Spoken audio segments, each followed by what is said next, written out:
पछताए हैं नया साल मनाएंगे। 2025 हैं नया साल मनाएंगे। मुर्गा चावल खाएंगे नया साल मनाएंगे। ठीक है, मुर्गा चावल खाएंगे नया साल मनाएंगे। ठीक है, जो लोग बस न भय दही चूरा खाएगा नया साल मनाएगा। ठीक है, जौन लोग बस न भयेगा दही चूरा खाएगा नया साल मनाएगा। ठीक है, जौन लोग बस न भयेगा दही चूरा खाएगा नया साल मनाएगा। ठीक है,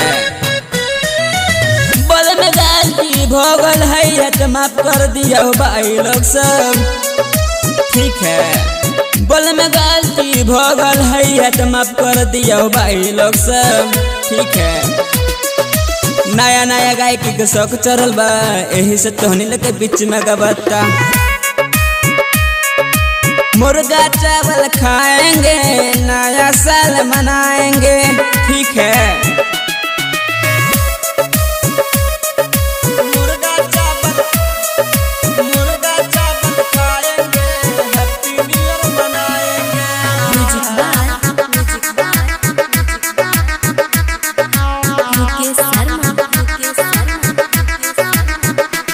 12 बजे रात रे पार्टी रे मनाबे, ककरा घर जाते पार्टी हम मनाते, यही तो दुख वाला बात रे भाई सब। ठीक है, 12 बजे रात रे पार्टी रे मनाबे, ककरा घर जाते पार्टी हम मनाते, यही तो दुख वाला बात रे भाई लोग सब। ठीक है, गईली हम तो अपना लवर के घर खत खत आवे लगली। ठीक है, गईली हम तो अपना लवर के घर खत खत आवे लगली। ठीक है, मुर्गा चावल खाएंगे नया साल मनाएंगे। ठीक है, मुर्गा चावल खाएंगे नया साल मनाएंगे। ठीक है,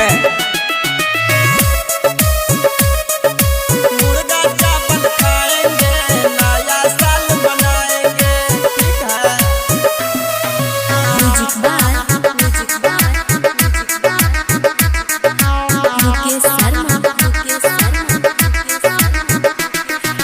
सुनाए जान है सुना हमर सोना बने हम तोहर लभरऊ। सुनाए जान है सुना हमर सोना बने हम तोहर लभरऊ।